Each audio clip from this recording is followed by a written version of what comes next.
Salama daolo dia tratry ny taona vaovao indray a dia milaro soa antsika rehetrarehetra amin'ity taona 2025 ity. Zavatra ho resantsika androany a mahakasika ny resaka Midas sy Behringer.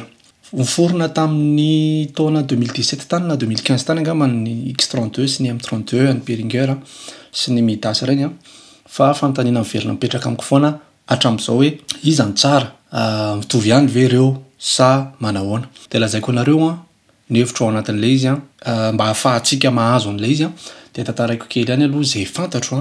amin'ny tantara ny resaka Behringer sy Midas. Ny zavatra henontsika sy fantatsika dia hoe ny vidian'ny Behringer ny Midas. Tsy izay ny tena marina ao anatin'ilay izy fa samy manana ny tanjony izany ao anatin'ilay izy. Ny Behringer dia marika anankiray efa nisy efa tamin'ny taona efa ela be. Mbola tany 1900 tany dia efa nisy ny Behringer, ohatr'izay ihany koa ny Midas.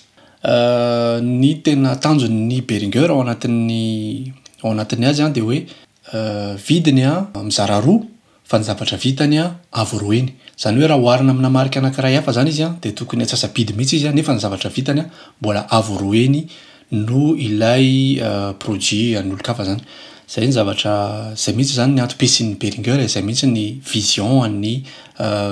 Uli Behringer angamba ny anaran'le rangahy namorona ny Behringer. Dia ny marika hafa efa fantatsika hoe rehefa vita aty Europa ilay izy dia normal be hoe lafo ny vidiny satria taux d'horaire zany ho an'ny olona mpiasa aty Europa ambonimbony kokoa dia normal be hoe ambony foana zany vidin'ny fitaovana ohatra ny hoe zavatra vita Allemand, zavatra vita Frantsay, vita Ukraine dia ambony kokoa ny vidiny noho ny zavatra vita any Chine noho ny avy amin'izay taux horaire ny asan'ny olona izay. Dia mazava ho azy zany ny zavatra ny marika hafa dia lafo kokoa ary matetika moa zany avancé kokoa satria manana ny ampy izy amin'ny resaka fahalalana. Dia ny Behringer indray nefany nakany Chine mihitsy izy niproduire an'ilay izy amin'izay mba ho tafa zany ilay vision hoe ambany kokoa ny vidiny. Ohatran'izay raha tantara foizitsika kely fotsiny ilay izy fa sao inona ny idiran'ilay Behringer amin'ilay Midas dia inona ny idiran'ny Midas amin'ilay Behringer. Rehefa nandroso ny taona tany amin'ny taona 2015 tany ilay tompon'ny Behringer zany nividy an'ilay groupe vidiany daholo zany ireo karazana orinasa rehetrarehetra miaraka ao anatin'ilay izy ao. Misy Aston Microphones, misy Midas, misy Tannoy, Turbosound, TC Electronics, TC Helicon izay malaza be mihitsy mpanao resaka effet rack, Clark Technique zany dia tena marika tena mpanao préamp, mpanao zavatra carte BDB tena avo lenta. BDB Bugera marikana ampli zany hoe natambatra tao anatina groupe anankiray zany izy dia ilay groupe anankiray io no vidian'ny Behringer dia ilay anaran'ilay groupe io Music Tribe. Dia amin'izao fotoana iainantsika izao ny teknolojia numerika développeur miasa ao anatin'ilay izy fa tsy ohatran'ny taloha intsony tamin'ny analogique hoe fitaovana no ohatran'izay. Ireo manondro zavatra rehetrarehetra zany développeur anankiray ihany développeur ny Music Tribe daholo no manao anazy rehetrarehetra. Verina amin'ilay resaka Midas X32 sy ny M32 amin'izay. Ny Midas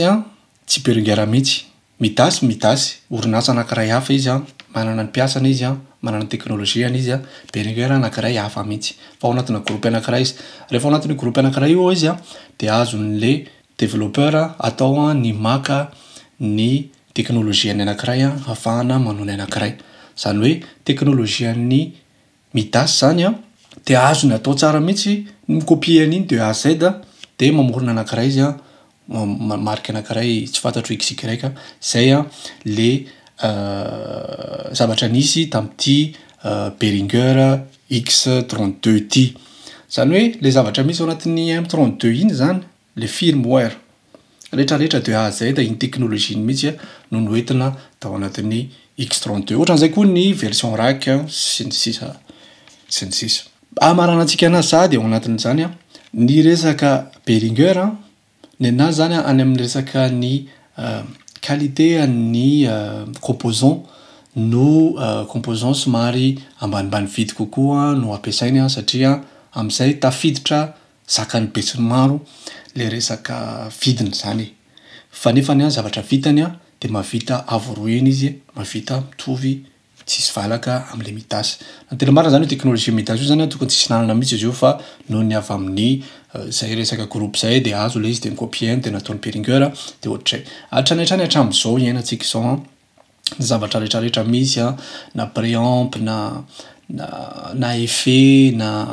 ninina mihitsy zany zavatra rehetrarehetra de teknôlôjia anankiray daholo ihany zany izy io ka noho izany a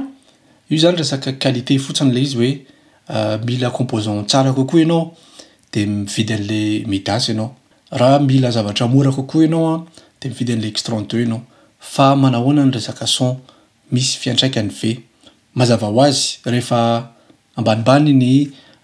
qualité ny composant de misy fiantraikany koa zany any amin'ny qualité ny resaka audio kanefa zao rehefa mampiasa an'le console reny tsika efa mampiasa boîtier de scène hafa am'izao ohatry hoe za zao mampiasa Behringer Wing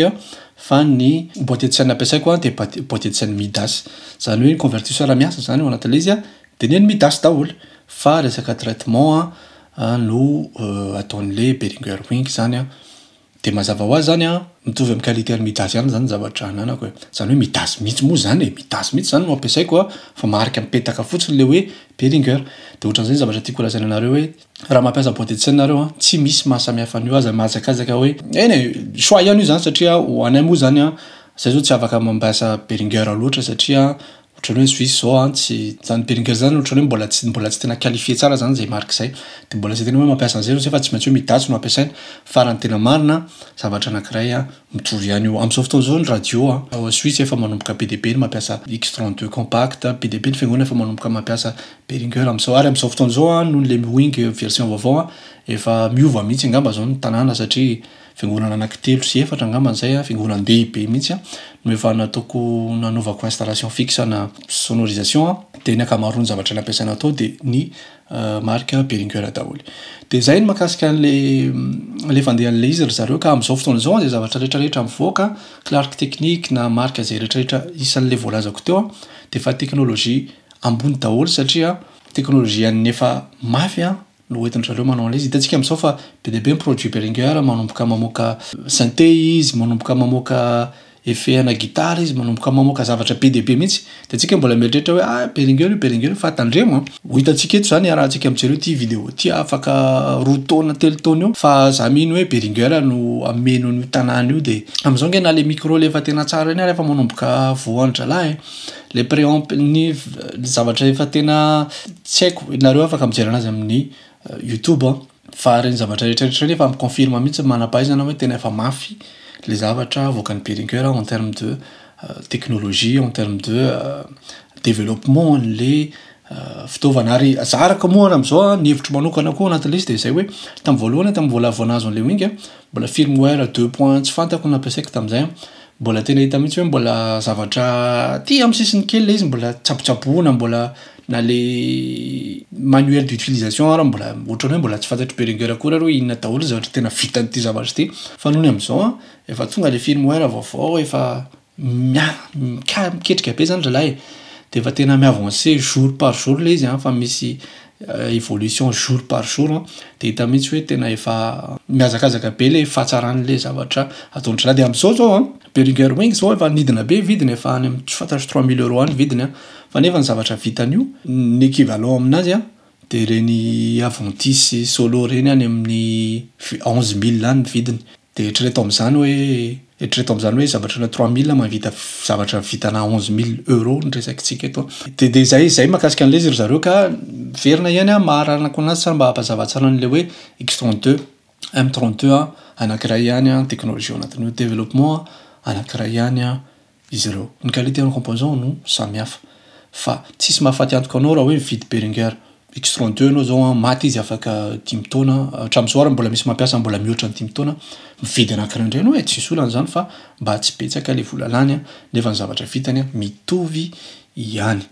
de zay ry zalahy momba an'le izy afaka mividy Behringer ianao aza matahotra fa za koa aza mividy nefany hainareo tsara fa za koa karazan'olona tia zavatra tsara de zay ho hitantsika indray ny tohiny manaraka fa tsy fantatro ny hevitro hoe manahoana ny am'izany veloma